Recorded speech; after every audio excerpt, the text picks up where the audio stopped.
Good afternoon, everybody. For folks who have their camera on, can somebody just give me a nod if they can hear me? All right.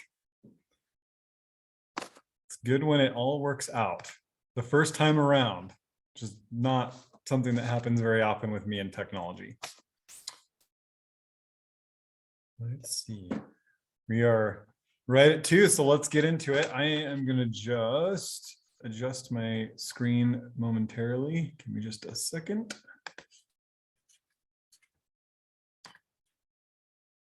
I am going to keep the chat box open throughout. If anybody has anything pressing or if the audio or the video gets weird, but we will do Q&A and stuff towards the end.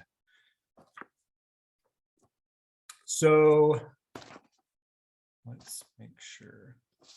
Oh, you know what? No, PowerPoint's not working. I spoke too soon. There we go.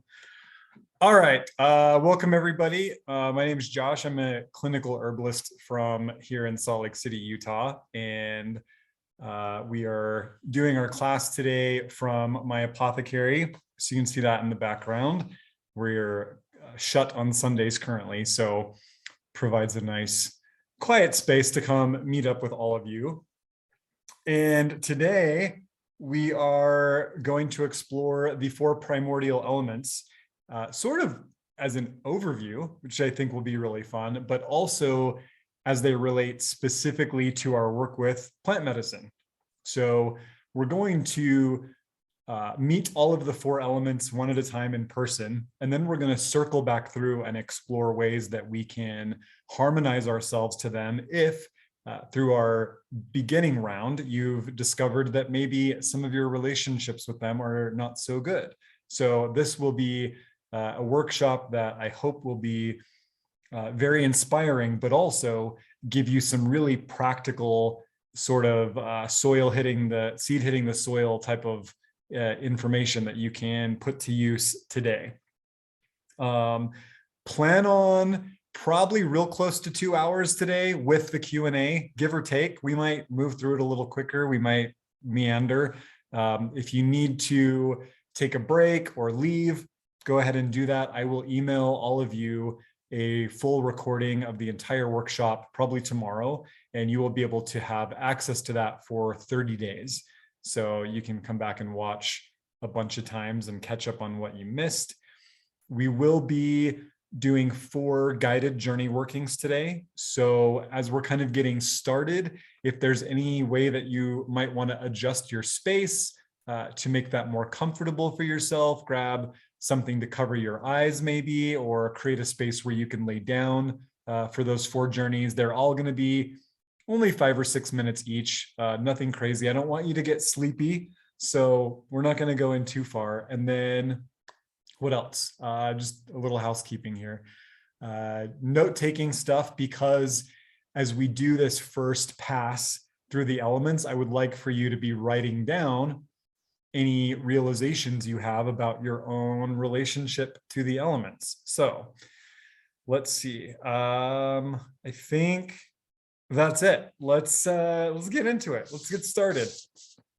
So I'm a big fan of sharing my references, and there are probably too many to count for this particular class, but most of what we're going to be talking about today comes from one of my favorite Greek philosophers, Empedocles. He lived around 2,500 years ago in Italy, and he had some really interesting ideas. One of them led to a lot of our current metaphysical understanding of what the 4 elements are and how they interact with one another and with us and with the entire world. And so we're going to dig into that just briefly because he's very cool. The way we're going to approach the elements today is that they are the 4 primordial building blocks of the universe, and everyone and everything that inhabits said universe. So everything that exists is made up of these 4 elements. Now, we're going to revisit this aspect of things several times, but I want to start with this idea that no thing is a perfect balance of all four of the elements. Everything, including your own body, your own personality, the room that you're in right now, the computer or phone that you're watching this on right now, everything that exists contains all four elements, just in varying degrees. Part of what makes us spiritually unique is that we each carry an individual recipe of the four elements that is really all our own, that's really makes us who we are. So we're going to be using that idea a lot as we move through today to explore self and explore our relationships with these four elements and look at ways that we can harmonize with them more fully. So most of what we're going to cover today comes from the super awesome Greek philosopher Empedocles. And he had this really cool idea through, his visionary meditation and his ritual work, that the entire universe was sort of fueled by two different forces. One of those forces he called love, or cosmos. One of those forces he called strife, or chaos. And he believed that and experienced that everything that happened was the world sort of moving through the dance between these two seemingly opposing states. The universe moving into a state of chaos or strife and trying to reharmonize itself by moving back towards a state of cosmos or love. And his philosophy really revolves around this idea that every single thing we do as individuals nudges the entire universe a little bit closer into states of chaos or into states of cosmos. Cosmos meaning things fitting together in a pleasing manner. It's where we get our current word cosmetic, right? Or in other words, to look at it in a more sort of raw way, everything we do nudges the entire universe into deeper states of strife or deeper states of love, which tends to make a little more of an intuitive impact when we hear it that way. And the product of these two sort of unified yet opposed forces constantly doing this dynamic dance is the manifestation of the four elements: earth, water, fire, and air. And from Empedocles and some of the Neoplatonists, these deeper ideas of how the elements work and how they sort of mix and match with one another to create everything comes. But today, I would like our sentiment, I would like kind of what we carry in our hearts through the class today to be this idea that the four elements emerge out of this infinite dance of cosmos and chaos, this infinite dance of choice, of being able to nudge not only our own lives, our own bodies, our own health, but also the entire universe into deeper states of either of those energies, cosmos or chaos, by the things that we do and the way that we relate to the world around us. So that's kind of the mood that I'm approaching this through. I think it's a really beautiful way to look at this. If any of you have previously sort of dug into this idea of the four elements, either through alchemy or craft or charm and spell work or meditation or different herbal traditions, you've probably experienced that we tend to get really reductionist about the elements. Earth is this, water is good for this, fire makes this happen. And it's kind of just this laundry list of things the element is good for, right? So today, with our experiences and with all the wisdom shared, and when we bring the plant spirits into the conversation, I would love to sort of throw that list out and instead make this more of an intuitive exercise of how these elements feel to you, how they speak to you, how they show up in your life, what it means for you when they are in abundance or when they are in deficit. Because like all the mysteries, cosmos and chaos, all the way down to the four elements, and including the plant spirits themselves, this is all work that's best done from within, internal alchemy. by exploring them within and how they dovetail with our own spiritual language. So let's make it really personal for each of us today. And that's why the guided journey work is here.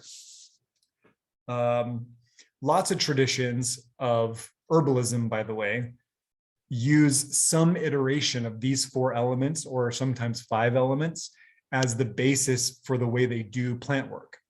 So in traditional and classic Chinese herbalism, we have the 5 elements that relate to different organ systems and different functions and temperaments in the body. We have Ayurveda, which pairs up the 4 elements in different pairs in order to create the 3 doshas. We have Western vitalist tradition that very much leans into the 4 elements. And so the way that this has always dovetailed with plant medicine is kind of effortless and graceful and really intuitive. And that's why I think having the conversations together is really cool. The 4 elements, as we're going to explore them today, sort of help us look at the ways that the world is put together, how things relate to one another, and most importantly, I think, how we can create harmony and healing when things get a little bit out of balance. So that is very much going to be our focus. Before we really dig in here, just a little disclaimer. I touched on this earlier, but it's very important, so it bears repeating. Keep in mind and in heart as we move forward that this work is not about balance. It's not about trying to be a perfect balance of all 4 elements. I actually consider balance to be a disease state. When things are perfectly balanced, it only takes a little bit to knock them off of balance, and now they're out of balance. So to me, balance does not imply resilience. It doesn't imply strength or adaptability or being dynamic in the face of whatever challenges may come. It implies getting into a sweet spot and needing to stay there at all cost in order to be well, which we all know never works out in our favor, right? We can start the day in a good place, but something will always come to challenge our balance. So this work is about harmony instead. We talk about harmony being greater than balance. Dynamic, adaptable, resilient harmony where we have open access to all of the elements while being fully who we are in whatever elements we work with. So each of us, again, has our own internal elemental makeup, but we want to be in good relationship, in right relationship with all the elements so that we can call on them or allow them to ease into our lives when we need them. It's all about relationships. To force everyone into a balancing act means that there's some ideal that we're all supposed to achieve, right? There's some perfect model that all of us have to match in order for us to be good enough, healthy enough, smart enough, strong enough, pretty enough, whatever. And that's just not the case. We all know how it feels to be put in that box. So we all know that it's not right, you know? So instead, these boxes of harmony, dynamic harmony, feel a lot better. All of our variances and unique expressions are right and healthy and whole.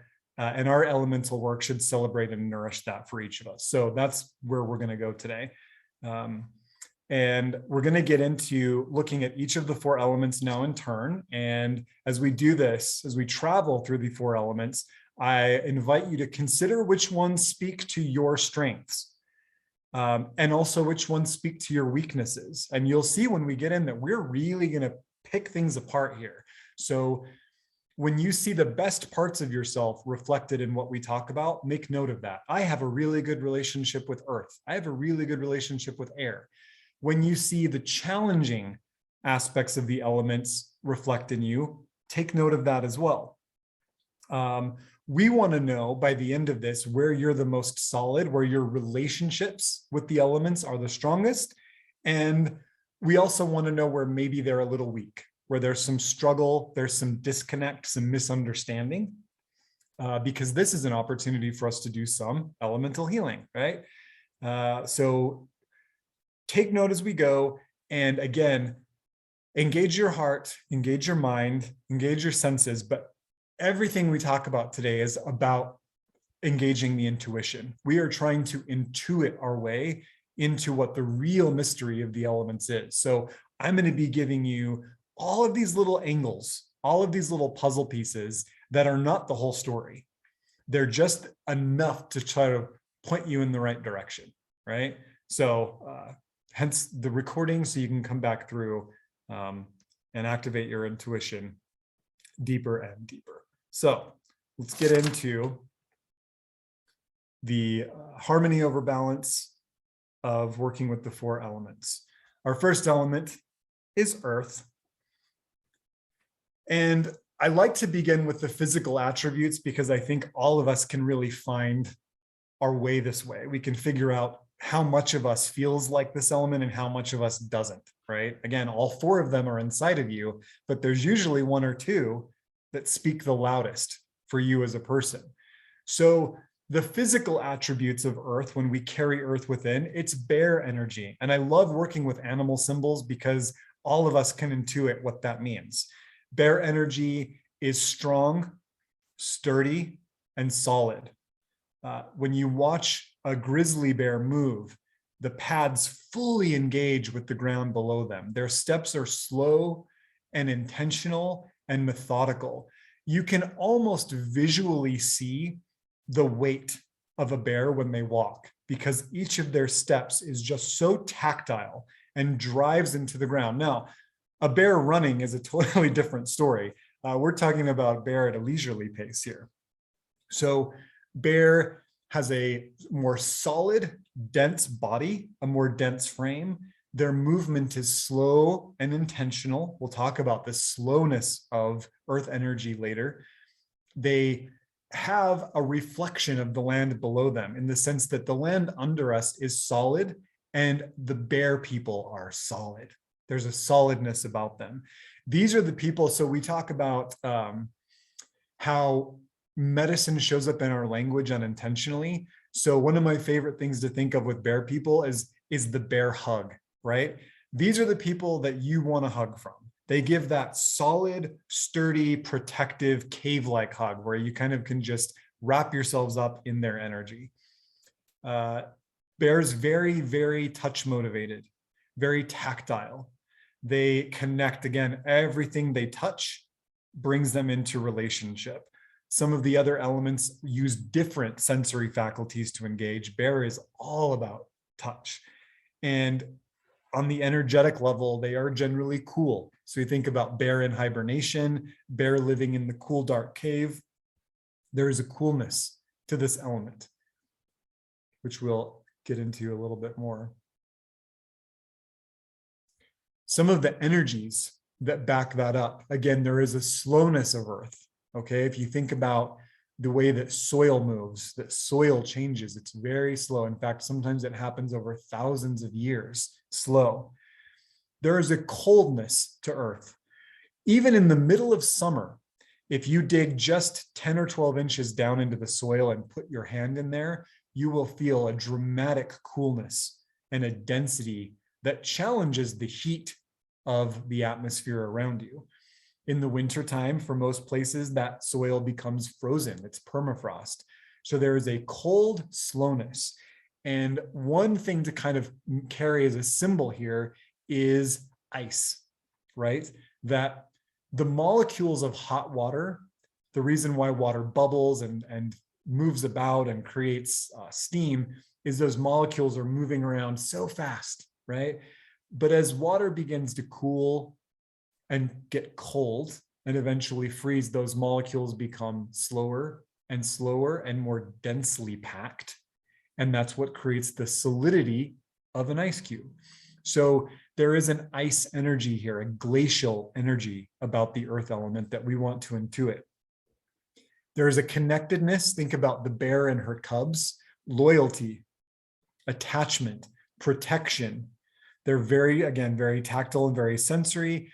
Because of this dark, cold energy, sometimes the earth element brings a little darkness, a little gloominess, some melancholy, a little depression. Dark is a very natural space for bear. They are comfortable in the depths of the cave, right? But as with anything, it's all about harmony.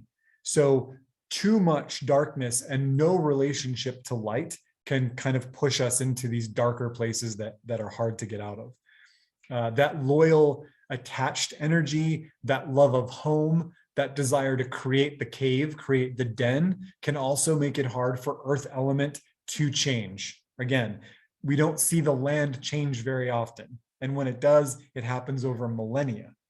And so with folks who are ruled by the earth element or who carry this element heavily in their bodies, once they find something that feels good and that works for them or that feels like home, it's very hard for them to shift out of that. Here are some earth patterns in wellness. This is what earth looks like inside of you when it's expressed in harmony, when it's expressed beautifully. So if this sounds like you want to write down, I have a good relationship with earth. If the next slide, which is about how earth challenges our wellness, feels more like you might want to write down, I need to work on my relationship with earth. So earth patterns in wellness: stable, committed, and dedicated without being clingy. All right. So here's where our intuition needs to activate. Can you think about how the loyalty, the dedication, the hominess of bear energy, of earth energy, when expressed too much, starts turning into obsession, clinginess, and attachment? That's too much earth energy, right? So we want a healthy wellness type of earth energy, which is, I have all these connections, but I'm not clingy. I'm still okay by myself, right? They have a strong body, but there's also flexibility. They're not so solid that they're frozen like an ice cube. They still do have movement and fluidity. We see this when bear walks, that there is strength, but there's also this beautiful grace that happens. They're cool, even emotions but they still have access to those more fiery passions, right? They're not all cold. They're cold with a good relationship to fiery passions or bigger feelings. They're passionate about hands-on projects to fight depressive inclinations, right? They're able to get out of their head and into their hands. These are very tactile people. They are routine-oriented, but they're able and willing to change and to handle the unexpected.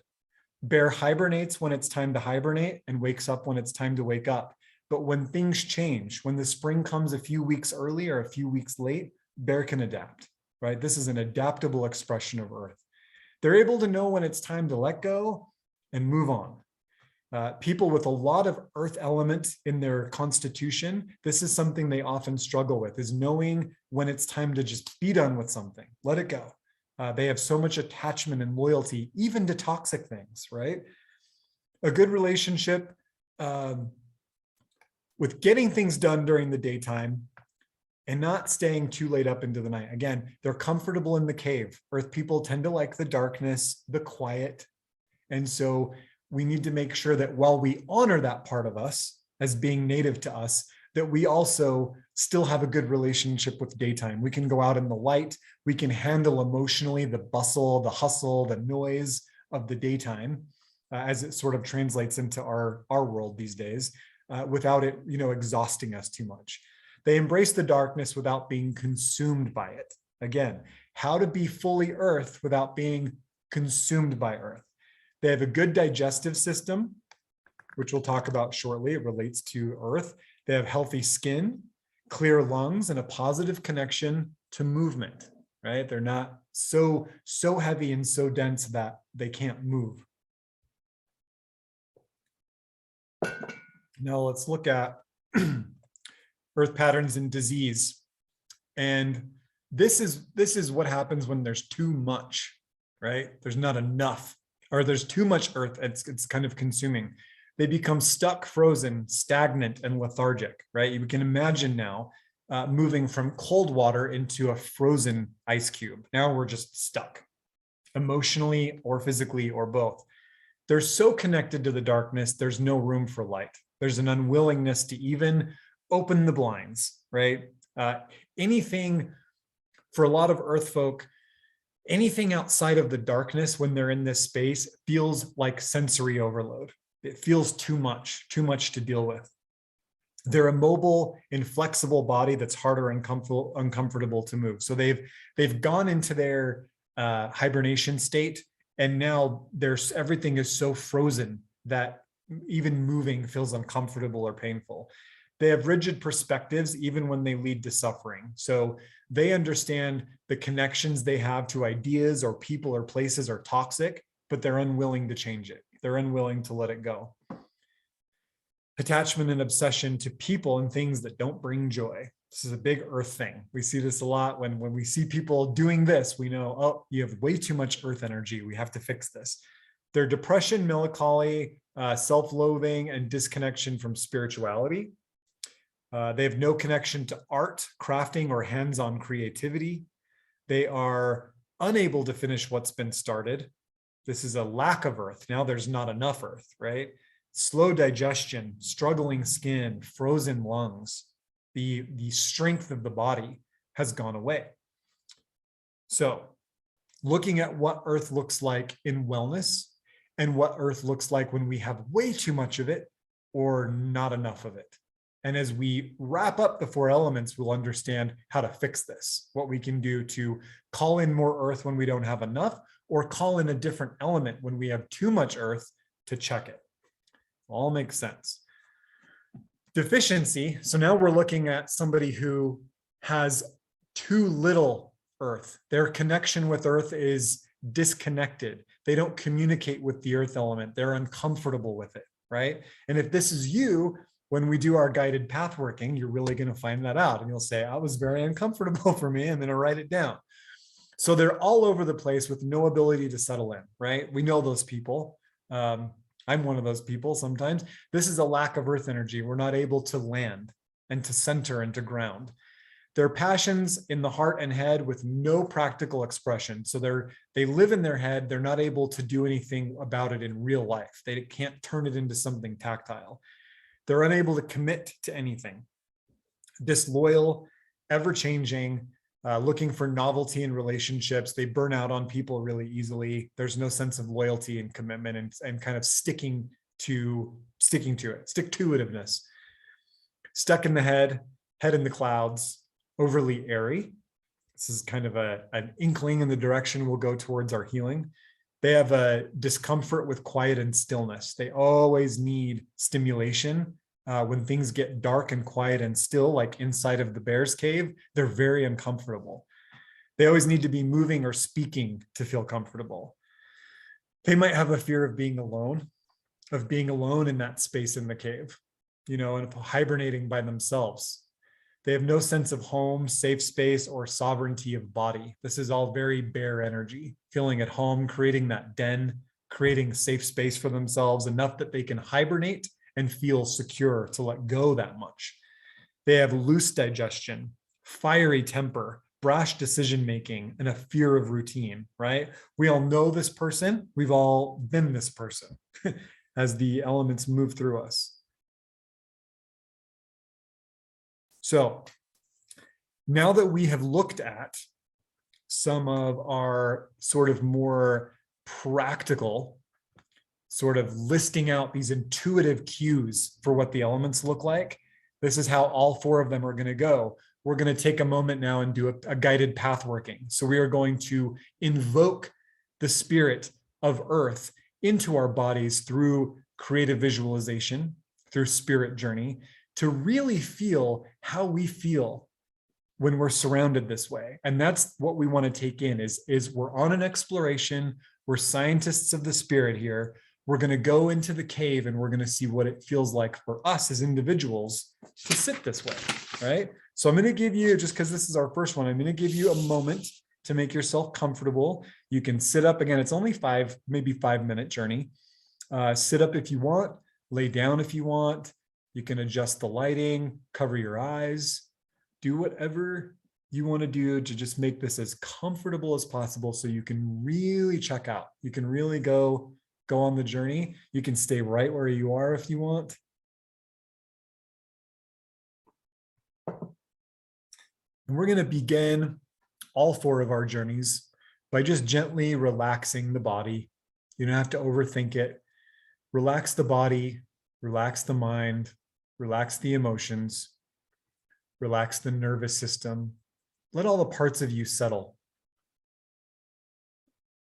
Take a gentle breath and use the exhalation of that breath to release all the stress, all the tension from your entire being. And we should do this a couple of times. You take advantage of that exhalation to just let everything out.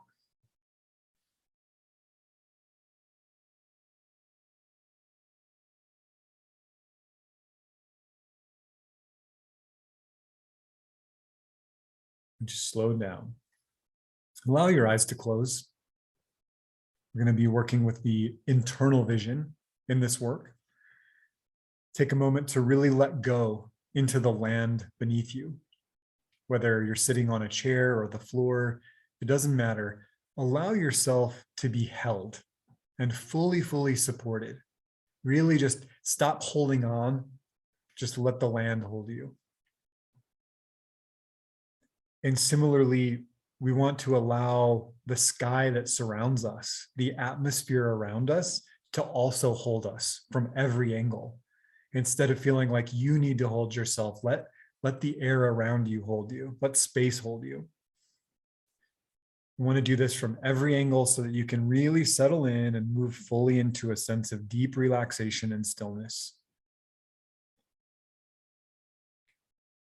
And now, using your mind's eye, your imagination, creative visualization, pretend, make believe, or other non-usual senses, whatever works for you, I invite you to call forth the image of an ancient cave before you. Spend a few moments really allowing the image and the sensation of this cave to form. Don't just see or perceive it in front of you, feel it in front of you. Explore the colors, the textures, the sounds, the temperatures, the emotions that come up as you look towards the shadow opening of this cave. However, any of this work appears to you is right for you, so don't overthink it. Whatever that cave looks or feels like right now is exactly how it needs to be for your language. With the cave firmly established in your inner vision, I invite you, and the cave invites you, to move towards it with the firm pace of a big black bear. Steady, intentional, connected steps. You can move by walking. You can even float or fly or just project yourself, but there is a steadiness that accompanies you, a knowing. Setting yourself in the entrance of this cave, feel a gentle, inviting pull to go inside. Be aware of the way that the wind, the temperature, colors, sounds, and feelings change as you pass the threshold and step into the cool, damp darkness of the earth's belly.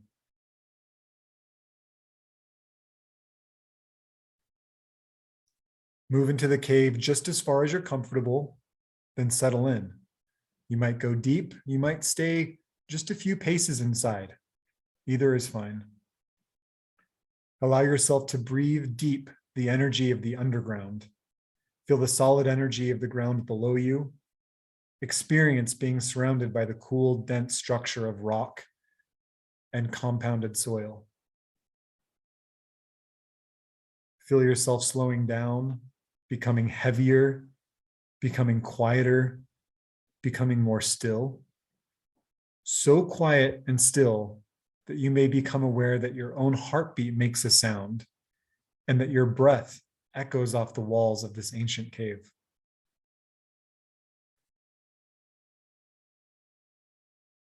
Imagine gently running the palms of your hands across the floor or the walls of the cave. Feel the texture and notice how incredibly complex and intricate it is when you're still and quiet. Feel the rock and the soil responding to your presence, your touch, and your attention.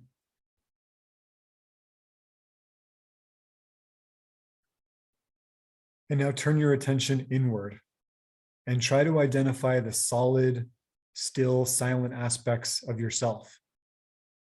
The density of your bones, the quiet movement of muscle and skin, the mysteries held within the deepest and darkest parts of your internal body.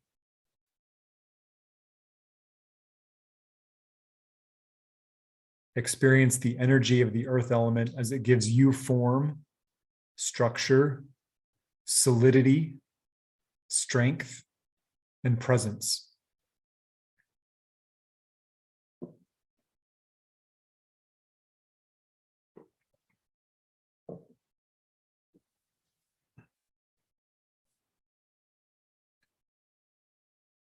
And it's now time for us to take leave of this cave.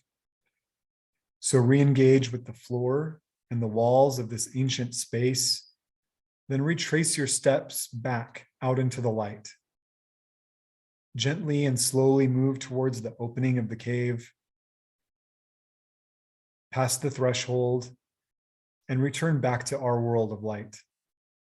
Experience the subtle changes in light, temperature, humidity, sound, and feelings as you go.